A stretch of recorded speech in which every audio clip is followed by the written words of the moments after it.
Minahan. Welcome to Talk Cosmos, the show where Sue Minahan and her panel of guests bring you leading-edge astrology conversations through a journey of soul growth patterns connecting astrology's energetic cycles. Get ready to understand your path in the cosmic roots of the stars.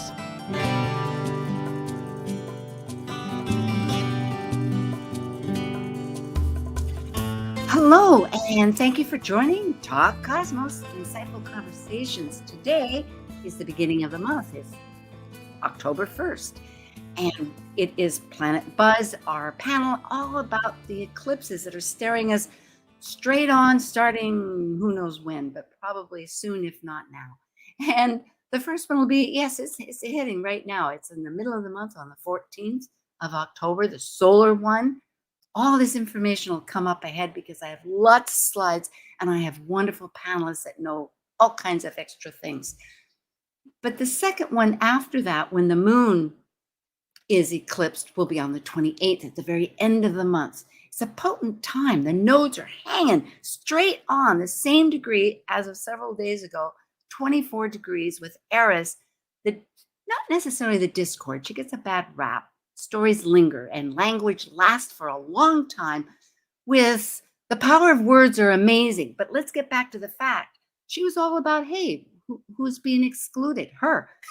Meaning, isn't just her, she's representational. This is God talk in the mythology sense. And it means that for me, it's not just me. It's inclusivity and exclusivity, which is pretty broad, right? Okay, with all that said, and we're going to listen to a whole lot more, we are now ready for Panet Buzz. Focusing on perspectives of pattern-planet cycle relationships and understanding their archetypal energy consciousness, reflecting through history, current events, mythology, and philosophical questions, these are the members of Panet Buzz. I'm Sue Minahan, collaborating with guests weekly since 2018. I'm an evolutionary astrologer, consultant, workshop facilitator, and lecture speaker. I'm a Dwarf Planet University graduate, charter member of Kepler Astrology Toastmaster Club. I have an AA degree and a fine arts music degree in jazz. I'm a certified color energy life coach, a writer, artist, musician, and ardent mythologist, a student of esoteric philosophies and life. And I'm Dr. Laura Todd. Holding a PhD in human science, I'm a spiritually oriented psychological astrologer with students and clients worldwide. As a counselor, writer, and educator, I love helping people recognize their inner strengths, take advantage of auspicious moments, and navigate times of challenge with greater ease. I firmly believe in supporting people of all ages to actualize their full potential. While I have many tools, techniques, and modalities from which I pull, my clients are the ones who implement and embody the insights and changes I have to offer. On my own podcast, Mythic Sky Storytime, I discuss astrology, mythology, and actualizing our full potential. And as the ancient Hermetic code reveals, as below, so above. As above, so below. And last but hardly ever least is Rick Levine, who we're really pleased to have join us. And I might say that in the same breath, Leslie was unable to join. But let's find out about Rick, which we all know. He's many things. He's a quantum astrologer among a planetary astrologer. And he's a world-renowned astrologer, scholar, author, international speaker. And the amazing factor is he bridges astrology, spirituality, science, these paradoxes, religion, the head and the heart that need to be unified anyway. That's the idea. That's the goal. We've heard him on his weekly, not weekly, but monthly. Well, it's weekly if you do Patreon. He has Patreon, his YouTube teachings, and of course, sort of revamp the horoscope, the sun horoscope. People listen on tarot.com and many other millions for 20 years. On a very other factors is a founding trustee of Kepler College, the astrology online school that was voted #1 some years back. He co-founded stariq.com with Jeff Jower, his partner of astrological crime and joy of many years, and an author and a CD. You can read all this for our podcast people, of Quantum Astrology, a wonderful CD about sacred mysteries. Actually, that's the title. I'm stumbling here a little bit, but Rick was awarded several honorary recognitions of the community at large. Recently, relatively recently, 2018, the International Astrologer of the Year at Krishnamurti Institute of Astrology's 28th International Astrology Conference in Kolkata, India. And a year later, in 2019, Fomalhaut, I always have trouble with that royal star, which is one of the 4, award for astrological excellence in Istanbul. I think I went to Laura. So we are very happy. Rick, I think, where did I lose you? I'm here. Happy to be here. Thank you. Thank you so much. Yes. And here we have Dr. Tad's info, but you can find all this on the website. Let's get to eclipses. I like this quote by Victor Hugo, and I'll just read it. They are, I added, they are transitional points. It's a new moon, but it's a transitional point. Nations, like stars, are entitled to eclipse. All is well, provided the light returns and the eclipse does not become endless night, which I'm sure was a big fear back when, prehistoric. Dawn and resurrection are synonymous. The reappearance of the light is the same as the survival of the soul. I found that pretty invigorating. Yay, team? Okay. If you have comments, join. From here on, any thoughts, but it's pretty general. There's 2 types. Solar eclipse, it's within 12 degrees of the nodes. That's the lunar nodes. And for the lunar eclipse, which is a full moon, it's within 18 degrees. It's pretty scant then, hard to see. And we'll get into that, but that's how it is. So with this, now Rick was on January 1st, and I believe then 2, if people are listening back, various ones of these podcasts, YouTubes, give ideas of what the types. There are many types, whether it's nerdy or whether that's helpful. But the fact is, there are definitely 2 eclipses, the sun and the moon. The lights go out.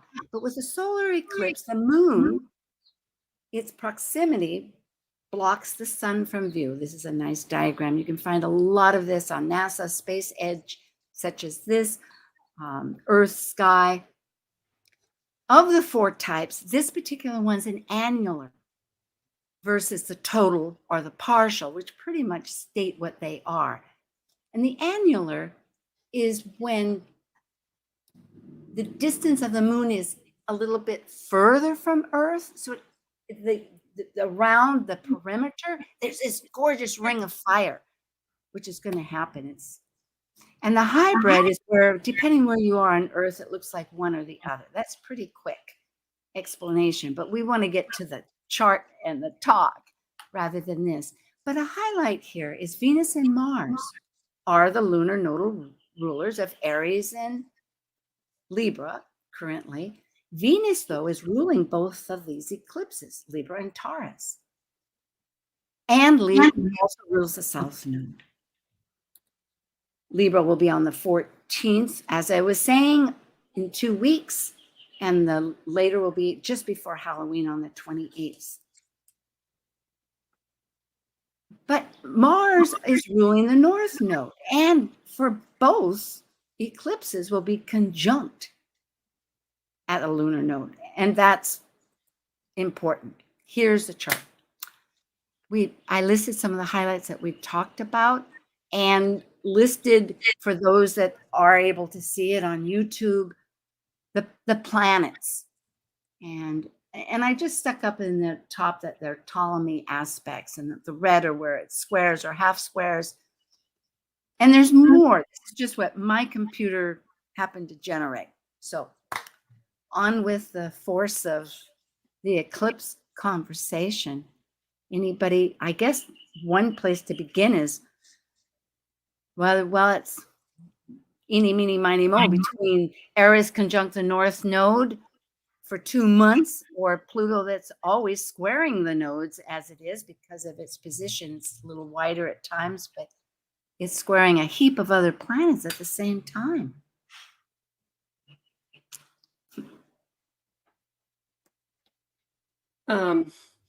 Yeah, I mean, I think this, in looking at the first eclipse that we have coming up, right, which is the solar eclipse. So solar eclipses, right, are also always new moons, right?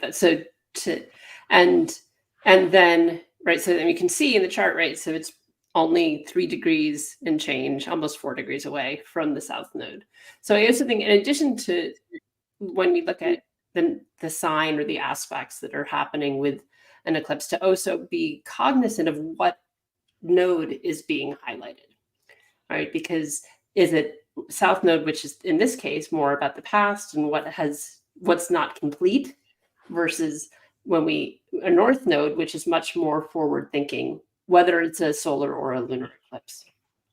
And so that's part of this energy, and it's just sort of on the heels of so much of the sky being retrograde, that there is still more of this internal reflective energy that the retrogrades tend to usher in, that some of this eclipse, I think, may be echoing.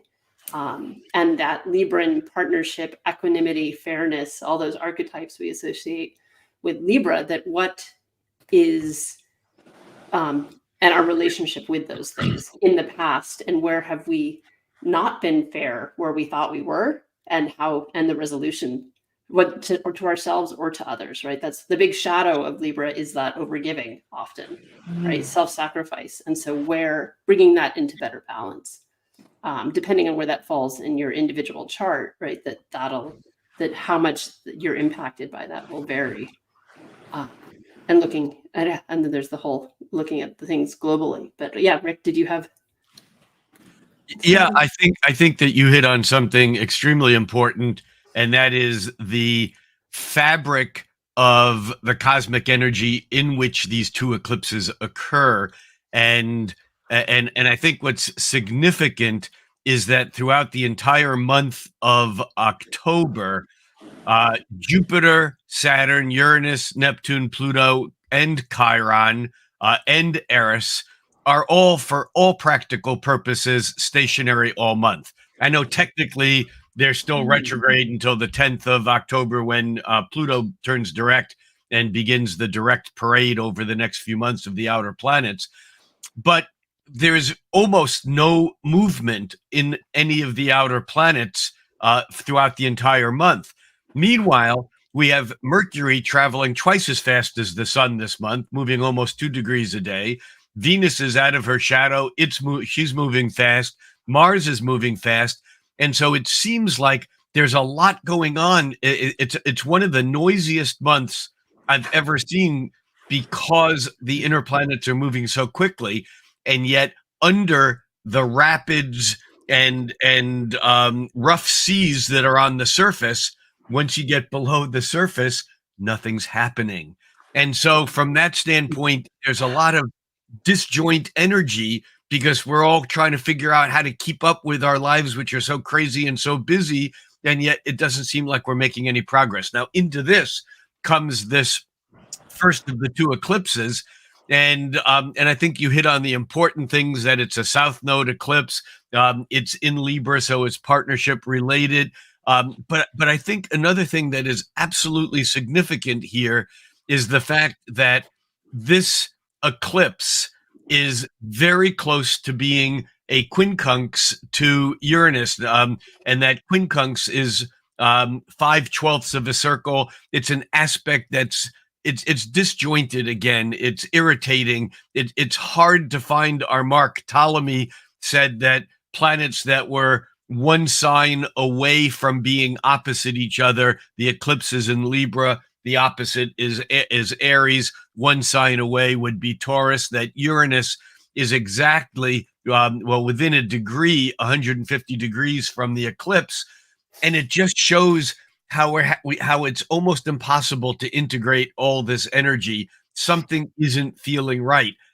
The other side of the coin here is that Mars is flying ahead of the Libra pack, and as it moved just prior to this eclipse into Scorpio, Mars is saying, I'm done with the diplomacy. No more Mr. Nice Guy. I'm going to act on my passions instead of trying to make them all smooth and okay. And thankfully, Mars is still within orb of trining Saturn, which actually is almost like an ameliorating or opposite factor. So on one hand, we have this erratic Uranian crazy wild card energy, and on the other hand, we have this, yes, but if we can get through the noise and get beneath the surface tensions, we can find a place that has stability and actually can build on it. So I think that's the underlying message of this eclipse. We can't, Sue, you're somehow muted. Oh yeah, I did that I was saying, yes, it is a deep dive. It's somehow looking at that Neptune to just go down below like a whale or something and just sort of swim along to manage all that. It's really true. It reminds me too. Did you ever read that little story? Oh gosh, what is it? The Prince. It was about a kid on a planet and he's out there in space. The Little Prince? The Little Prince. Yeah. And so he's standing there all by himself, this little kid this big kid on this little planet, wondering where he's going. And I'm not sure if that's all what the book's about, but I sort of lived with that in my consciousness as a child. And it comes to mind where the Earth spinning through space, a lot's happening, but what's happening personally, trying to shuffle and get things ready. Yes, Laura. Well, just thinking, reflecting the Little Prince, right? And the whole piece of it is his rose that he tries to protect. And that is that Venusian energy. And then we have the Libra eclipse. So maybe that's unconsciously bleeding through for you with the Little Prince and that Saturn that's protecting the rose, or that, and maybe, some of the benefit of that Mars being in Scorpio is being able to act on some of the changes, right, that have been with most of the sky being retrograde throughout September, right, being really hard with even the personal planets to get traction, and having, if with the trine with Saturn, it's like, well, when our actions have that deeper meaning to them, that they're not surface level, then we can be proactive. If it's trying to skate the surface and that social air energy, then we're not productive. But if there's depth to what we're doing, then we're able to get traction. And I think too, it's a little wide, but that Mercury is part of this, right, too, with the eclipse. And so giving language, communication, how are we communicating what we want, right, with this Libran theme of the Libra energy with the eclipse. Yeah, the Mercury connection is actually quite important because it is within half a degree of opposition to Chiron, and that's just another muddling factor. We think that our words are going to fix things and heal things, and yet what happens with the Mercury opposition to Chiron is we say something that we think is about healing or forgiveness or whatever, and it just stirs up more shit. And it becomes more problematic than if we hadn't said anything at all. And, and not to confuse the issue completely, it's also quite significant that the Libran cluster is a half of a square to Venus, which in turn is a square and a half to the Aries, to the Chiron Eris North Node, which in turn is a half square to Saturn, which in turn is a square and a half back to the eclipse. And so we have this packaging of this motivational stress that is encouraging us. No, it's more than it's requiring us to speak up. That's back to what Laura said about the Mercury. And yet in speaking up, we may actually stir up more than we intend. This is so pivotal. I appreciate both of your insightful laser vision, because thinking of Mars in Scorpio, the depth, the psychology down to the root of the pain, you might say. Well, not just that, but Chiron being a witness is often so important. And in that communication, maybe it really is expanding on those other terms of what communication involves, not just words and thoughts and ideas, but it's the feeling and the grit and the depth. Because good Well, point. and I think even just that, I mean, to speak of what Rick was talking about with that Mercury and Libra, right? That is it helpful? Is it kind with what you're going to say, right? And the Mars doesn't give a The shit. motive. Right. Yeah, the Mar- motive. Yeah, the Mars. Oh no, Oh, we just lost Rick. I know he'll come Oh, back. here he comes back. There you are. That was an eclipse. Go ahead, Rick. We're listening. Mars is It's basically still buffering. So, Mars is but yeah, basically. so that Mercury being part of that. Oh, Can you guys hear me? Yeah, I you're can good. hear you. Yeah, Mars is basically saying no more Mr. Nice Guy. I'm tired of acting diplomatically while the eclipse and Mercury are still talking, trying to make it right. Mars, on the other hand, is basically taking real action, and Mars is saying, I'm done being nice. If I hate you, I'm ready to hurt you. If I like you, I'm ready to love you. It's wanting to follow its passion, and because of its trine to Saturn, it's doing it in a way that's real. And in some ways, I think that is going to overpower that Libran energy because Mars has some staying power right now that it didn't have. I mean, it's like, in a way, the eclipse is suggesting that verbally we can be the strategic, diplomat, but in energy, we're taking care of business. Sure. Yeah. It's not necessarily it's a do as I say, not as I do sort of energy, right? Well, actually, that is the saying, but I think the real message here is the opposite. Right. It's don't listen to what I'm saying, pay attention to what I'm doing, Yes. because the two might not be the same. Yeah. And that may be part of, particularly with it then being the eclipse energy, right? And lends more to that misunderstanding of what we're intending to say that we think is helpful, but then is wounding because of the Chiron, that not actually understanding how what we're saying is received. And the other part of this coin is remembering, what is this eclipse about? Libra. And what is Libra? Well, the shadow is projection. The shadow is giving to the other so much that you forget what you really want. So therefore, your motives get a little bit mixed up.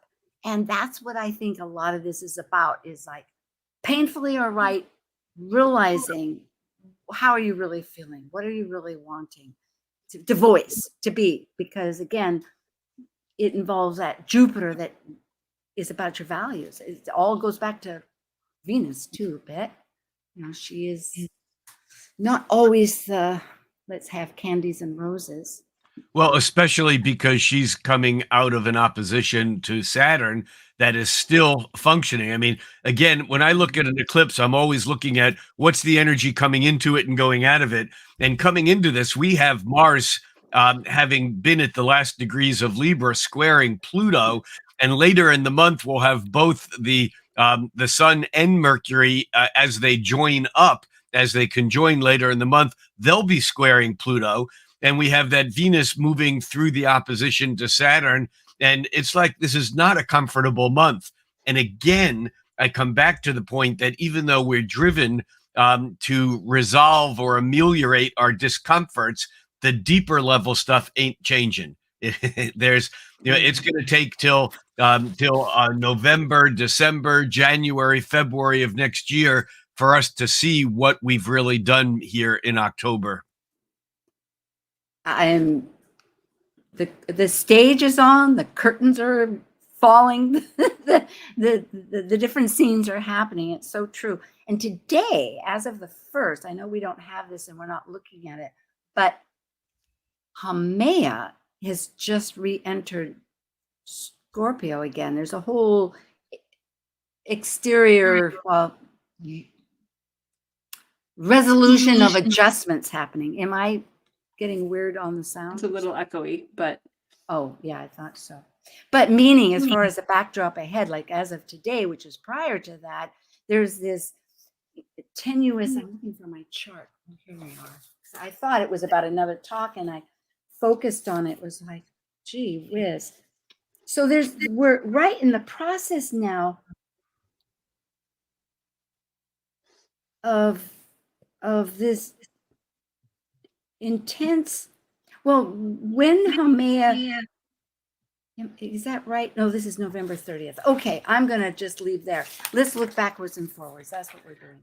Okay, go ahead. Well, yeah, and I think, I mean, to some extent, I think with eclipses in general, I've always felt like there's always a little bit of a, right, we get that 6-month period of what gets really revealed, right? So we get the new moon in Libra. Well, it's not till we're in Aries that maybe what is not seen, what's eclipsed in October for us gets revealed come March, right? And eclipses both reveal and eclipse things, right? It's a combination. So some stuff gets revealed to us that was going on 6 months ago, and then there's other stuff that is in that sort of underworld that will come clear to us. Or even, you know, some of the piece you were speaking to, Rick, in terms of what our words are saying and it landing differently than we intend, the full breadth of that may even take some time to unpack or to really understand the implications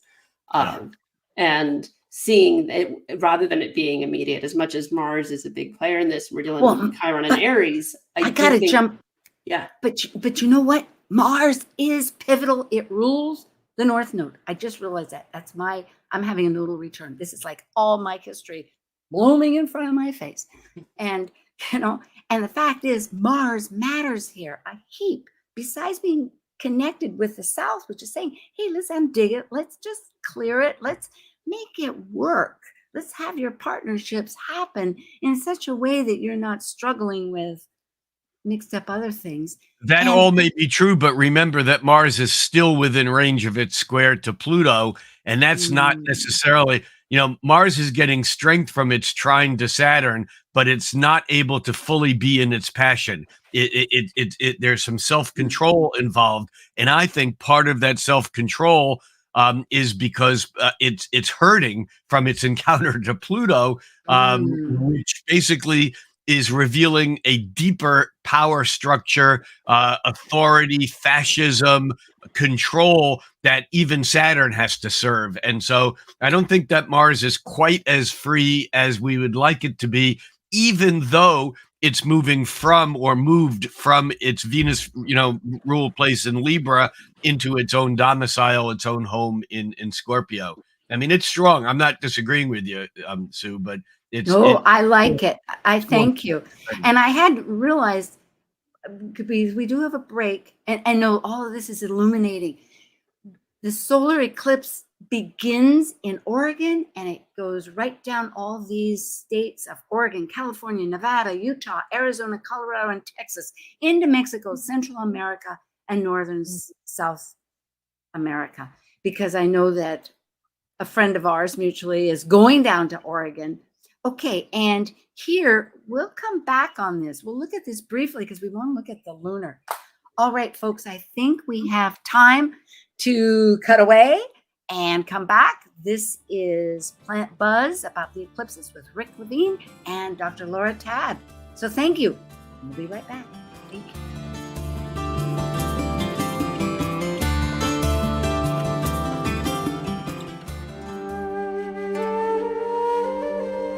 While we take a break from this week's edition of Talk Cosmos, let's take a look at this cycle's archetype.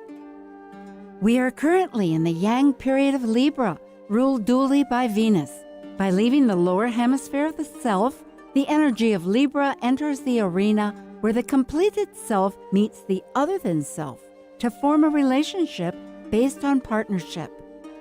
As a cardinal air sign on the descendant angle, represented by the equinox of equal light, Libra's energy learns through comparison and relationships, with the intention to integrate duality and polarities.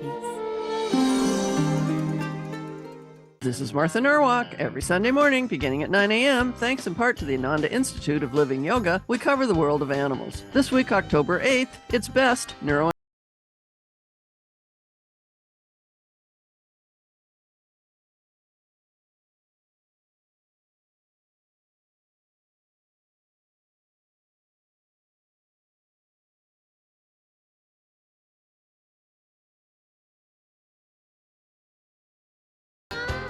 Talk Cosmos brings you leading-edge astrological conversations with hour-long programs each week on KKNW. The show goes live every Sunday from 1 to 2 p.m. Pacific. Talk Cosmos weekly programs are also available to watch live on Facebook and YouTube, along with daily chats throughout the week on the Talk Cosmos YouTube channel. While you're there, make sure you click like and subscribe buttons so you can get the full Talk Cosmos experience. Or, if you'd rather listen to the show archives with audio only, the entire podcast collection since 2018 is available on most podcast carriers. So, grab your coffee, tea, or kombucha and enjoy the show. Conversation you won't find on the rest of the dial. Alternative Talk 1150. Okay, now before we get into this, well, let's see. We'll get this really quick because then I want you both to share a little bit about your retreats, which is, I apologize. This is big subject, perhaps, is the United States of America. And what I did was, oh, rats, you can't hear me? What's happening? No, you're Yeah, good. you can hear me. Oh, okay. Well, there I just went away. We're good. All right. So if you have some thoughts or not, but hey, let's think about just Mars. Maybe that's the whole afterthought. Because in astrology, we have different systems of measurements, and the solar arc for every year moving the entire chart 1 degree. I like when it connects. It has significance. Here we have USA Sibley chart. There's many charts, but we all celebrate 4th of July. So we're looking at the revolutionary chart. And Sibley is pretty common. It's been rectified by Dane Ruchar, and there's many other hours that it could have been. Many, I would say like 3 at least. But this one's 5:10 in the evening. So on the outside is, as of yesterday or soon, it was the solar arc, which holds because of its 1 degree for a whole year. And then the eclipse, what we're talking about. And what I noticed was on the eclipse moment that there's these different real strengths that all go back to what we were talking about, Mars and Pluto, don't they? And Saturn. So this is should be the, okay, yeah, sorry. I'm trying to. Yeah. And so without really unpacking this further, because we haven't even gotten into the lunar one, which we all know has its strengths. But for instance, our natal Mars, I don't know why I'm echoing, sorry about that, at 21 Gemini happens to be now in a solar arc, it won't be this year, it's going to be in a year, but Saturn's going to conjunct it. There's going to be a leveling of essential motivation in a year. That's one way to look at it. I'm thinking VA, vibrational astrology, has succinct ways of focusing on energies. And then there's also, interestingly, look at that. Both Mars, the energetic connection with the moon. And you could look at that. Yes, it energizes it, but maybe it cuts the story. Maybe it says we're taking a new story because the eclipse Mars is on our, and again, it'll be a year from now on the solar arc. So that's it. We're kind of approaching that energy that we're leading up into. And then, but right now, the solar arc Mars is smack dab. Well, I haven't looked at the degrees. Yeah, it is. It's in 2 months. It's right on our, just about when Congress, not to get political, but should decide once and for all, maybe whether we're going to be a country and be supported. Yes, financially. But yeah, I mean, I think it's just, to me, it's echoing the theme of how important Mars is with this particular eclipse, right? Good. So we could maybe, because it's a lot to unpack and tiny to read. But it's just echoing, right? We talk amazingly astrology of the rule of 3, right? Of looking for things, patterns, thematic things to show up multiple times. And so just the prevalence of Mars with these different charts. And so that action oriented or not able to take action, trying to take action and not The getting drive and motivation. Yep. well, but also I think the challenge to get your footing almost, right? To Absolutely. move No, forward. just because you have drive and motivation doesn't necessarily mean it's accomplished. That's the frustration sometimes. We know that. And we've also, yes, a lot of words here. Yes. But Rick, yeah, I mean, I do you think have yeah, a maybe, word before we go on to the next slide? And thank you, Laura. Yes, that was. No, I think it shows clearly and I think that rule of three is basically corroboration. I mean, it's the more something is said, the more important it may be. And here, once again, we're just getting that mixed message of Mars. On one hand, it's important, Mars Moon, in both directions. And on the other hand, it's being restrained, the Saturn Mars. So it's basically giving us the same message in a different language. Yeah, we're making new stories. Thank Yeah. you both. Here, now we're getting to the meat of the after the break. And that is, oh, rats, my system doesn't understand how it translates into StreamYard. I put it on Zoom. Is it Zoom? Yeah. So pardon me. But I thought these slides would help because after the half hour, I always ask the panelists, what's happening? And I know, Rick, you've got 2 retreats. So in a nutshell, we'll do this one and the next, and then we'll go to Laura. Well, very quickly, this is at the Omega Institute outside of New York, and I'm teaming up with the lovely Rachel Lang, and that is actually in 2 weeks, 2 weeks from today, and it's at the time of the eclipse. So we will be experiencing the Venus moving out of its shadow and feeling the eclipse. It's an amazing place, and there's still some room. It'll be a relatively small group, a lot of ritual and personal work around Venus. So yeah. And that's in New York in the Rhinebeck. Okay. Yeah, it's about an hour and a half or 2 north of New York City. And this is exciting. This is India. Oh, this is the second time I'll be back at the same place in Goa. It's at an Ayurvedic retreat center, healing spa, and it's a very magical place. It's on the south end of Goa, which is tropical and gorgeous. The beaches are amazing, and it'll be a 10-day retreat. We're taking over the whole facility. We already have about 40 people who are attending, so it's going to be a really good group. And if anyone's interested in this, they should go to heavenandearthworkshops.com. And the rest of that is not a complete link, but at heavenandearthworkshops.com, there's a day-by-day curriculum and activities. It's an amazing place, and it's being produced by Heaven and Earth Workshops. And from the moment you step off the plane to the moment you get back on the plane, pretty much everything's taken care of. So if you're interested, check that out quickly because it will fill up in the next week or so, I'm sure. That's exciting. Laura, you have now here, I apologize, my links are kind of mixed up. It's hard to and read.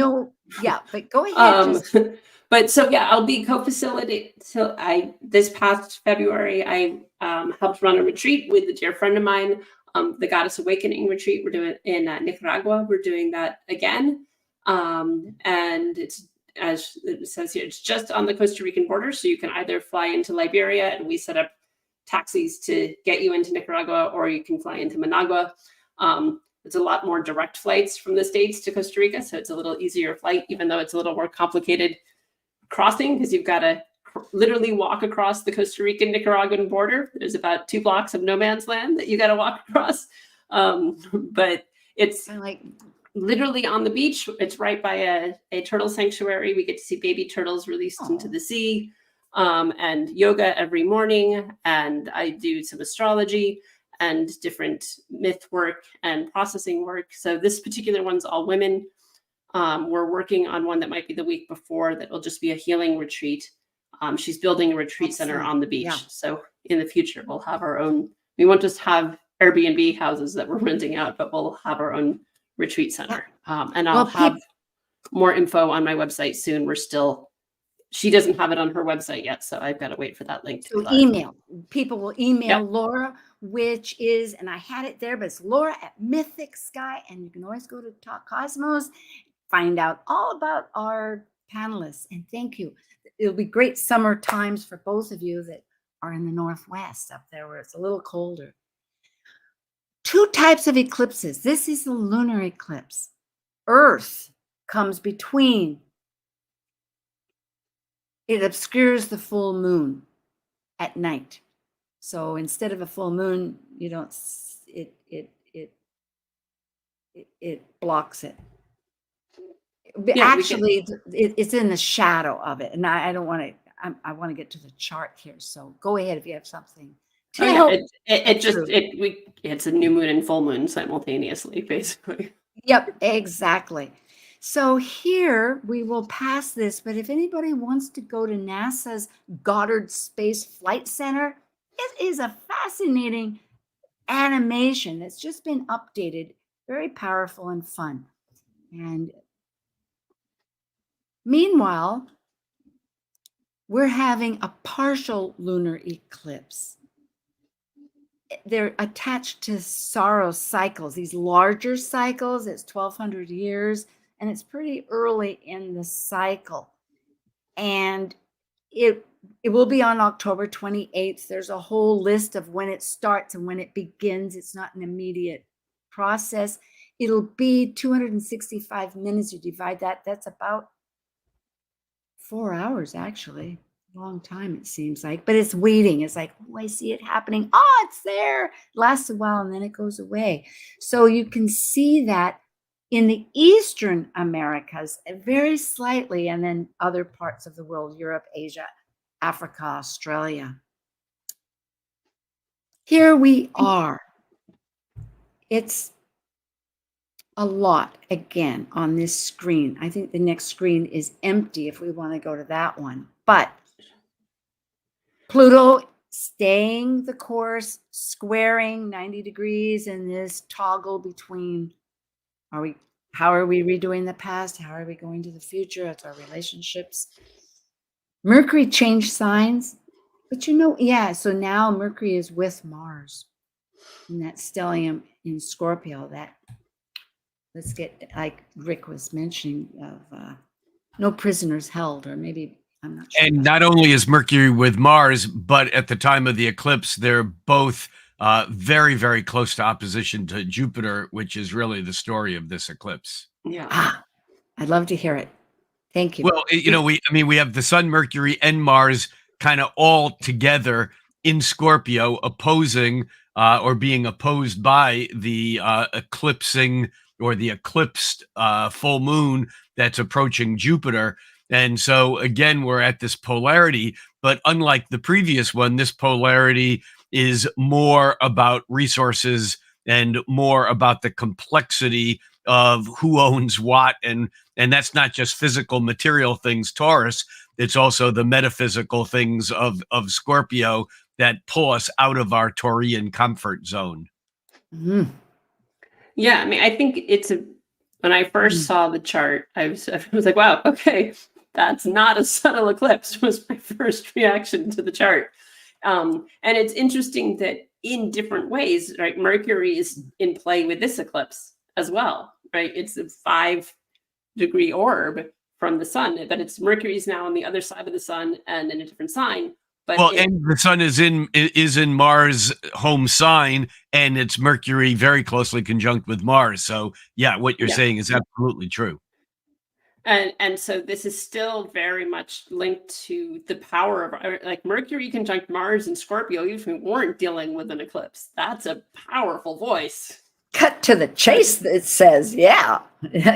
Well, and could be very cruel, right? That's that biting part of Scorpio. Too. Can be. Right? When aggravated, yep. Not, doesn't mince words, very biting, that pinching Scorpio, stinging Scorpio, I will hurt you before you hurt me energy, potentially. And finish it off, right.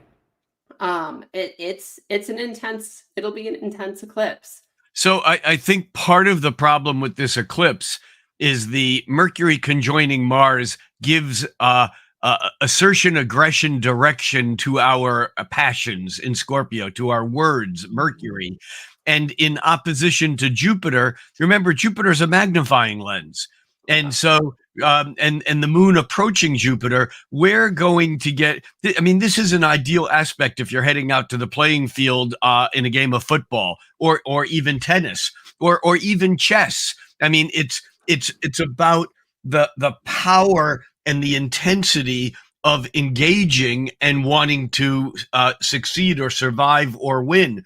The problem with this is that because Jupiter exacerbates and over amplifies that tendency to speak our piece, the Mercury Mars, the problem here is that the Mercury Mars is very closely square and a half. That's a sesqui-square to Neptune. In turn, the eclipse is a half square. The moon is a half square to Neptune, which means that we can be all excited, amped up, speaking our passion, and go out to win the game, but we're playing the wrong damn game.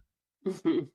You know, and so it's really important that we ground ourselves, because we're going to be over amping and excited, and our words are going to express it. And all of that's wonderful, but I can be on the wrong playing field expressing myself in a totally, wrong environment unless I pay attention to that Neptune. That's very strong. Rick, you taught ourselves a new aspect in January. It was the point of Thales. And Laura brought it up that, hey, here it is. Meaning that when we looked it up, that it's a good negotiator. Yeah, go ahead, Laura. Well, it was just because, one of your talks you had talked about. It was January, yeah. Well, no, it wasn't for. It was his own show. Look, here is very simply: whenever there's an opposition, there's a tug of war. That's what an opposition is. It's tension, not compression.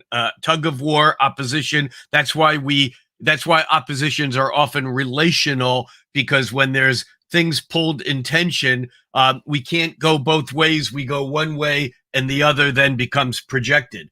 But there's a point whenever there's an opposition, there is a point. There's actually 4 points that are trine one side of the opposition and sextile the other. And that's a natural release energy named after the Greek mathematician philosopher Thales. However, there's another point when there's an opposition that is actually, I call it the point of Thor, because it's a half square to one side of the opposition and a square and a half to the other side. And that's where Neptune is on this. And when you have planets that are at that point of Thor, unlike the point of Thales, which ameliorates and gives room for expression, which is where Juno is. I know that's where you were going with this, Sue. Yeah. But the point of Thales is a release point. The point of Thor is actually more difficult even than a T-square, where you have a planet that's 90 degrees to both sides. So Neptune is at that exacerbating point, stirring things up, while Juno is at the point of Thales, which is basically relating back to that concept of, doing our job and, kind of, being, the good camper, the good wife, the good German, the whatever it is, kind of just, acknowledging all the things that are wrong out there in the world, but just showing up and doing what we need to get by. So that Juno's there, but it was also interesting to me that Venus in the solar eclipse is at 5 Virgo. So, or is it 5? Yeah, Virgo. So she was at the point of Thales for the following eclipse. Right. So part of what you were talking about, I'm always looking at eclipses. What's the entry, right? What's going on prior to it? That it was interesting that she's such a dominant player archetypally with both eclipses because of it being a Libra Taurus eclipse, and then she becomes a significant point in both charts as well. And so in that, just echoing back into what do we really want, how are we going, if the way in which we are going about it doesn't actually yield the results that we're wanting, because some things aren't clear because it's an eclipse, not all the data's in, right? And so the actual results of what we're going after, or the motivations of why we're going after something, is eluding us. And it may take some time to fully unpack that, or even have the self-awareness of what some of these shifts are about for us.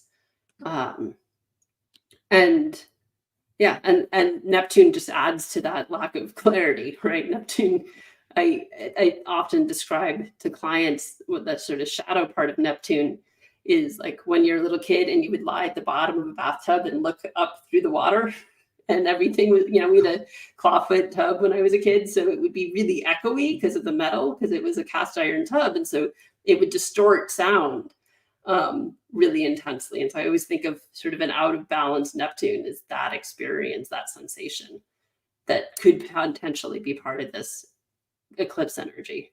Yeah, well said. And the flip side of that is that if we can figure out a way to work with the Neptune, it also indicates that incorporating some sense of imagination or spirituality actually can be helpful. But again, the problem here is confusing that imagination and or spiritual perception with the mundane events in the real world. That becomes the annoying, more than annoying, the problematic part of this eclipse. Yeah, and that, my mom, I think it's an Arab quote, that's my mom uses a lot with clients. It's trust God, but tie your camel. Well, right? yeah. They can have that trust, that spiritual, especially in relationships, which again, the nodes are all about. It's not just ourselves, it's these other people. And as we know, the universe reflects where we're at some degree, of a huge degree, right? Depending on how clear we are, or unclear, like you're saying, are we in the tub or on top of the tub? Meaning that but I love this idea that the universe, in my estimation, is saying, hey, here's another chance. You can get more close to that internal flame, that burning light inside that's showing you where how to follow your path because of what you're getting outside. And there's a yod too. I happen to touch it here. Let's see, where are we? We're there and we're here. Oh, and this one is just a little bit more, I don't know if we really want that one with all those extra aspects or not. But where was I seeing this with the... Okay, yeah, Venus, good old Venus, is at 18 degrees and quincunx Chiron here at 16. And did I get this mixed up? Yeah, I think I did. You know what? It was late. I'm looking down here. Never mind again. Gee, it's one big never mind. Okay, I hope I'm listening more than talking. Sue, Venus is sextile to Ceres, which are both quincunx to Chiron. Yeah, that's the yod. That's the yod. Oh, thank you. Yeah, I was wondering, how come I can't see Ceres? And so that's interesting, just in terms of echoing the prior eclipse, right? And the role that Chiron is playing, but quincunx is having that, or that the yods, you don't really know what they're about, right? It's in two ways. Right? Chiron is in conversation with archetypes or bodies that they're not argumentative. They're speaking two different languages, basically, is part of that in conjuncture quincunx energy. It's just they don't understand each other, and yet they're trying to talk. There is Ceres up there hanging out with his buddies down below in Scorpio. So here we have Virgo, Venus that can fix it, manage, look at how to get the details, and dealing with where's my grief, which can be with Scorpio pretty overwhelming, or how to nurture myself. Meanwhile, looking at what healing, like how do I get out of my self-identity in Aries to manage to use this, because there's other people in the same boat. Maybe they need an oar. Well, are we in the boat? We're handing out oars now. Thank you. Yes. Thank you, Rick. Thank you, Laura. Yeah. Our pleasure. Yeah. Glad to be here, Sue. Yeah, it's really a treat. And there are other I'll show these, and I guess we'll get rid of all those so we can see our little faces all together, all three of us. How grand. Retreats coming up. And stages that are like strobe lights coming on and coming off with our hearts and our minds. All right. We'll see you Come out next the other month. side. Yeah. Happy diving and keep in touch. You know, it's always like, hey, this is okay. All right. Blessings to all you there that come into talking with us. Thank you for joining us on Talk Cosmos, the show where Sue Minahan and her panel of guests connect soul growth patterns with the energetic cycles of astrology. Be sure to tune in next Sunday at 1 p.m. Pacific Time to continue your journey through the roots of the cosmic pathway.